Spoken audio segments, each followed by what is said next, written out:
Ya, bagaimana ya? Jadi memang yang prihatin terhadap Jessica ini banyak sekali ya.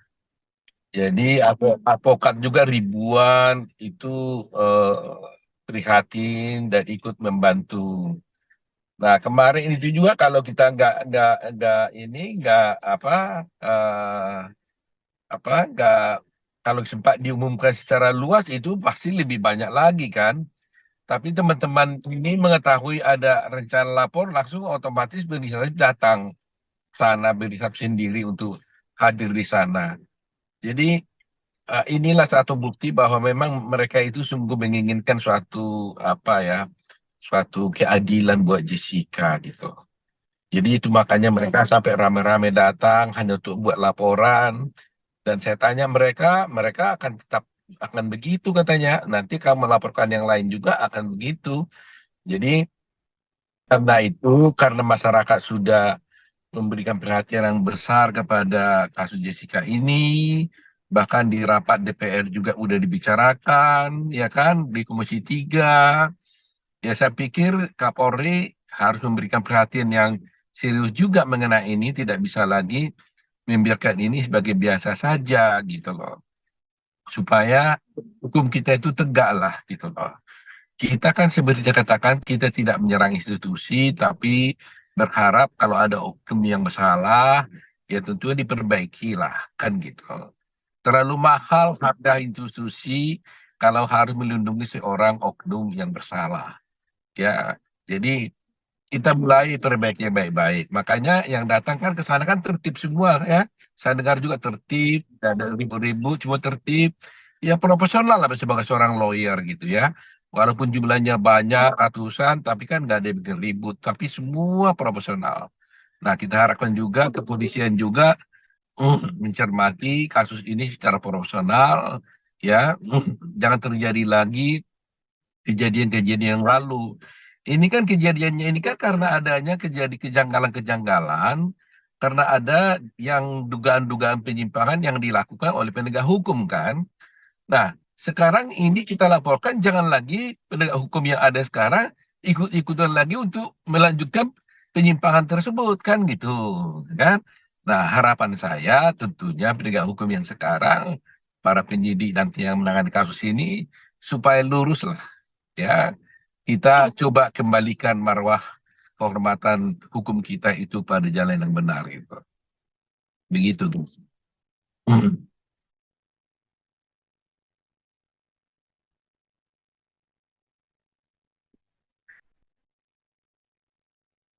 Lapor, laporan kita nggak ditolak. Laporannya nggak ditolak. Ya, sudah. Kemarin itu akhirnya kita bikin laporan di Dumas. Sudah diterima, ada buktinya, laporan Dumasnya, laporan acaranya. Tapi bukan belum masuk dalam satu LP gitu ya. Nah, ini mungkin ada beberapa, sebenarnya kondisinya itu adalah laporan kasus seperti ini kan sebenarnya kan nggak boleh ditolak. Bagaimana ada laporan masyarakat ditolak kan sebenarnya kan nggak boleh dong ya kan. Nah, soal bukti kurang atau tidak kan nanti kan itu dalam sebenarnya kepolisian bisa memeriksanya nanti kemudian kan. Atau kalau ada yang perlu dilengkapi gitu loh. Tapi nggak apa-apa. Ini nanti beberapa hal yang mau kita lengkapi, ya kita akan masukkan gitu loh. Tapi karena kita sudah masukkan dua-duanya di Dumas dan buktinya sudah kita serahkan, kita anggap kepolisian sekarang yang harus menyelidiki. Kalau ada yang kurang, sekarang tugas kepolisian sekarang yang harus melanjutkan pemeriksaan ini. Nah, kalau nanti tinggal kita menunggu. Kalau polisi menganggap ada yang kurang lengkap laporan kita, ya kita lengkapi apa gitu loh. Yang penting buat kita sudah melaporkan, sudah diterima laporannya sudah diterima di sebagai laporan pengaduan masyarakat. Nah, kalau ada pengaduan masyarakat, ya tentunya kepolisian harus bertindak, memeriksa pengadu, kemudian kalau dia sudah diajukan, nanti apa yang kurang perlu dilengkapi, kita lengkapi. Tetapi menurut kita sebenarnya sudah cukup lengkap, ya kan? Sudah ada bentuk-bentuk CCTV-nya sudah kita miliki, ya kan? Nah, kalau dibutuhkan ahli nanti kita siapkan ahlinya gitu. Gitu. Hmm.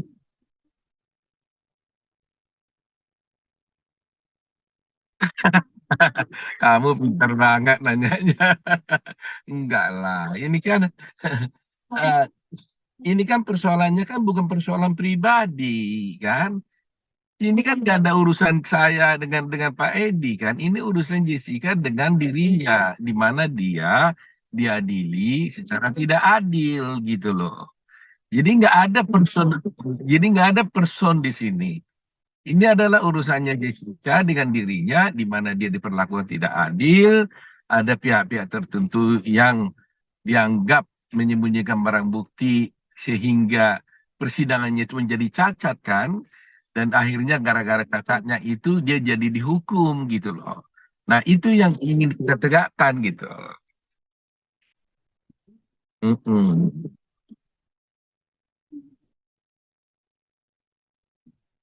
Iya, iya. Setelah kita laporan-laporan itu kita lakukan semuanya, ya kita baru PK gitu.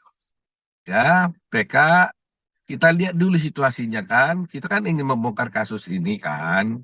Setelah terbongkar, baru kita buat PK-nya nanti. Nah, walaupun sesungguhnya secara teoritis hukum, sekarang aja kita ajukan PK sih bisa saja. Tapi kan kita ingin mendapat, sekarang saja kita PK udah cukup sebenarnya. Tapi kita ingin lebih lengkap lagi gitu loh. Kita ingin lebih lengkap lagi. Hmm.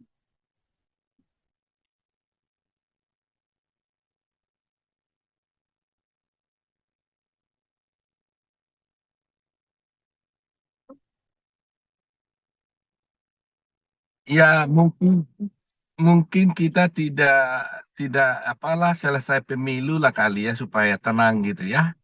Ya mungkin begitu ya. Atau 1 2 bulan gitu ya kita persiap kita lakukan. Karena apa? Eh, ada orang berpendapat bahwa kasus ini kenapa nggak langsung PK aja, kenapa harus lapor pidana kan gitu kan? Karena sebenarnya bukti itu kan cukup untuk PK-nya kan gitu.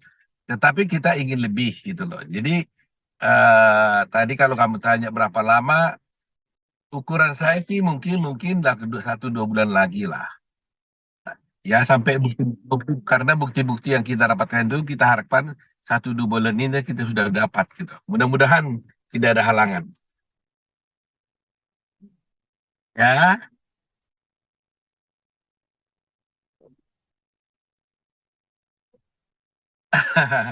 nanti coba nanti dibicarakan di tim dulu lah. Tim tim kita kan urusan ini kan kita sudah bagi tugas kan.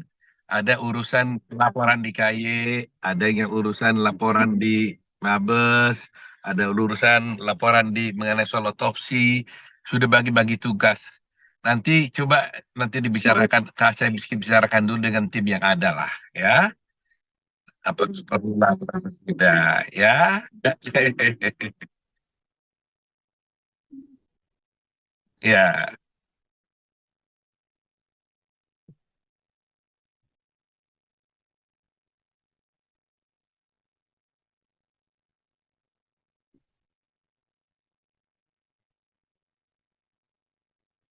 Iya, saya juga saya sampaikan pada Pak Oce, saya WA beliau, saya salut lah ya. Saya hormat sama beliau, dia kan pengacara senior, senior saya lagi dia bahkan ya. Dia seorang seorang guru besar yang luar biasa sampai dia dengan membuat tulisan ya kan, ya bahkan berkomentar, yaitu saya terharu lah. Jadi terharunya kenapa ya? Memang masih banyak orang yang menginginkan keadilan terjadi di Republik ini gitu loh. Yang terakhir Prof. Oce lah kan, beliau tanpa diminta, tanpa kita ajak, dia berkomentar sendiri itu luar biasa. Saya salut lah. Terima kasih Pak Oce ini. Luar biasa.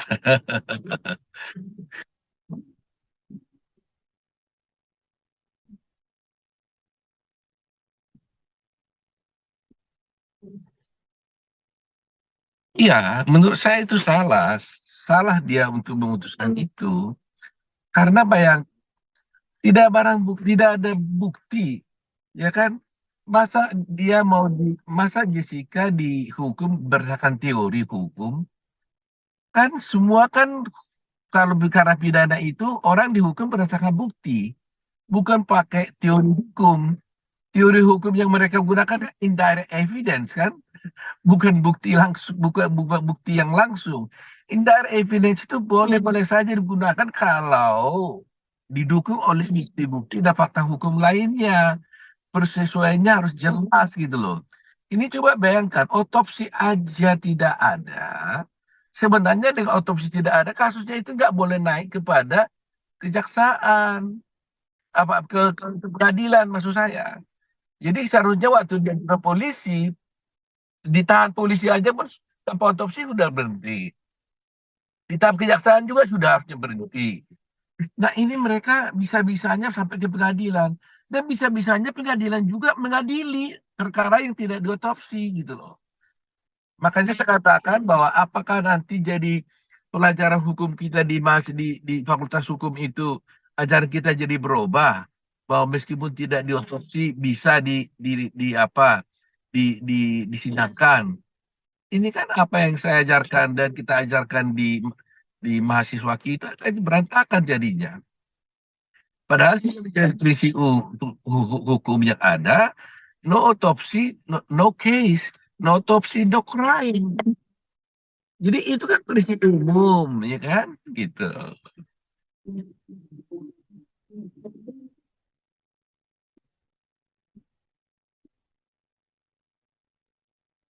Itu kan urusan polisi sekarang. Kita sudah limpahkan polisi, sekarang polisi yang harus bertugas. Kalau mereka polisi tidak mau menjalankan, ya kita akan surati, akan kita protes kan gitu kan. Selanjutnya ini kalau udah kewenangan polisi gitu loh. Polisi mau diam, mau lanjutkan atau bagaimana gitu. Oke ya. Terima kasih ya. Terima kasih. Terima kasih Gajah. Kalau terima kasih. Sama-sama. Sama-sama.